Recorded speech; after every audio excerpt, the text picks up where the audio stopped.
would have not gone. हमारे time पे भी कोई ऐसा होनहार बच्चा होता तो हमारी भी छुट्टी होती वहाँ। नहीं, कोई मर गया। नमस्कार, आदाब, सत श्री अकाल। मैं हूं आपके साथ यशिता नागपाल और आप देख रहे हैं गुड इंडिया। राजधानी से फैली एक खबर ने पूरे देश में हड़कंप मचा दिया था। जी हाँ, 60 से भी ज्यादा स्कूलों के पास एक मैसेज आया कि आपके स्कूल में बॉम्ब है, लिहाजा इसी वजह से पूरे स्कूल को खाली कर दिया गया। और अब ये पता चला है कि वो थ्रेट्स एक 16 साल के बच्चे ने ही दिया था और उसका कहना है कि it was just for fun. तो चलिए आज चलते हैं नोएडा की गोदावरी मार्केट में और लोगों से जानते हैं कि इस पर उनकी क्या राय है और अगर वो उस बच्चे की जगह होते तो वो क्या करते।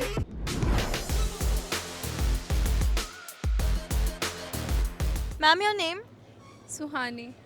तो Suhani ma'am, have you heard about the stuff happening अभी दिल्ली एनसीआर के जो स्कूल्स में बॉम्ब थ्रेट आए थे स्कूल को, जिसकी वजह से इतना किओस मच गया एंड अब ये पता चला है कि वो एक्चुअली एक बच्चे ने ही किया था just for the sake of fun, क्योंकि उसे एग्जाम नहीं देना था all of that. Actually very wrong.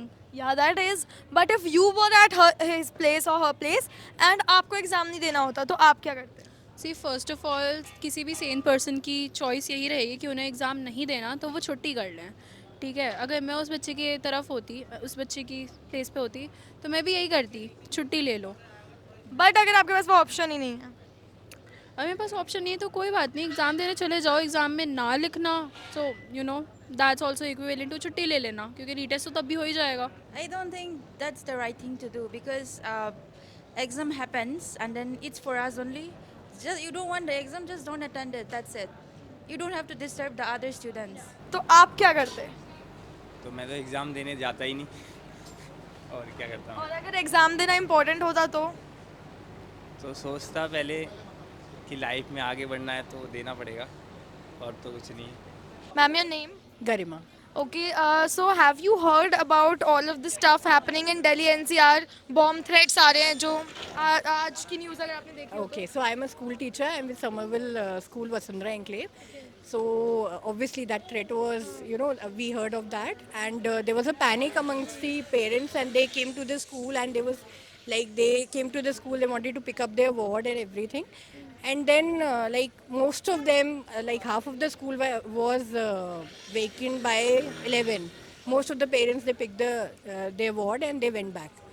So Okay, so अभी रिसेंटली मीडिया रिपोर्ट्स में ये सामने आया है कि वो एक एक्चुअली बच्चे नहीं किया था, he was a like 16 year know old. that. I got to know that. So my question to you, if you were at his place and you wanted कि मुझे एग्जाम नहीं देना है तो आप क्या ऐसा बहाना मारते? See, being a teacher, I don't think that is a solution for anything. You can't keep evading that thing forever.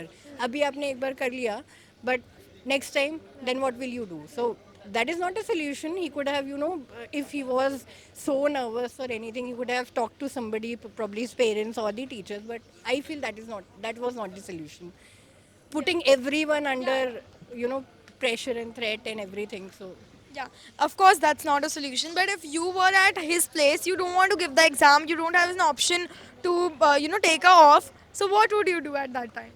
I'm not sure. I would have made some other excuse and stayed at home. Probably if it was that important to evade the exam for him, I would have stayed home rather than letting parents go through it, letting the children go through it. I would have stayed home. So what it did was absolutely wrong, obviously. I don't know what he was going through, what was going through in his mind. But as a otherwise also as a parent, as a teacher, I feel that was not right. Letting everyone go through this mayhem. तो my question to you is, अगर आप उसकी जगह पे होते and आपको exam नहीं देना होता तो आप क्या बहाना मारते हैं? What you would have done? I would have not gone. अच्छा, अगर ये ऑप्शन ही नहीं है छुट्टी करने का तो? नहीं, कोई मर गया।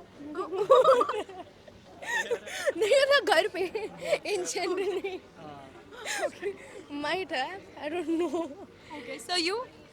मैं पढ़ाई में अच्छा हूँ, मैं एग्ज़ाम दे आता एंड बाय चांस नहीं भी पढ़ा होता मैं फेल हो जाता, बट हाँ डेफिनेटली मैं पूरे दिल्ली एनसीआर में ऐसी तैसी नहीं करता एंड हैसल क्रिएट नहीं करता obviously. Chaos, evacuation, bomb squad wouldn't have been my choice.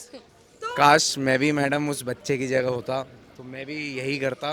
तो अगर आप उस बच्चे की जगह होते, आपको एग्जाम ना देना होता, तो बॉम्ब के अलावा और क्या क्या ऑल्टरनेटिव्स थे जो आप कर सकते थे? पाँव टूट गया मेरा, सर दर्द है। सर चल के दिखाइए, पाँव टूट गया तो। मैम उस समय देता ना, अभी थोड़ी दूंगा मैम। नहीं सर, अब तो विजुअलाइजेशन मैम स्कूल की उम्र भी निकल गई है, सब कुछ हो चुका है, तो बाकी जो उसने किया उसने बहुत अच्छा किया। उसके कारण और भी जितने बच्चे हैं उनकी छुट्टी हो गई, सबकी छुट्टी हो गई। काश हमारे टाइम पे भी कोई ऐसा होनहार बच्चा होता तो हमारी भी छुट्टी होती मैम। तो सर मतलब कुछ बताइए, पाँव टूट गया से आप कैसे छुट्टी कर लेते? आपके घर वालों को तो पता होता ना।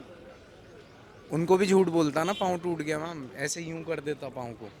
बट मैम उसने जो किया उसने गलत तो किया है, ऐसा नहीं करना चाहिए था। कल को वो पर अपने- अभी आपने 2 मिनट पहले बोला तो ऐसा ही करना चाहिए था।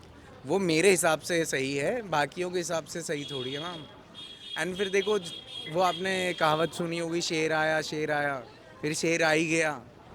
तो वही कहावत किसी ने बचाया होती है, किसी ने बचाया नहीं। किसी दिन बम सच में होगा। तो सोचो अगर आप यूं करते और सच में किसी दिन फिर पैर टूट जाता फिर?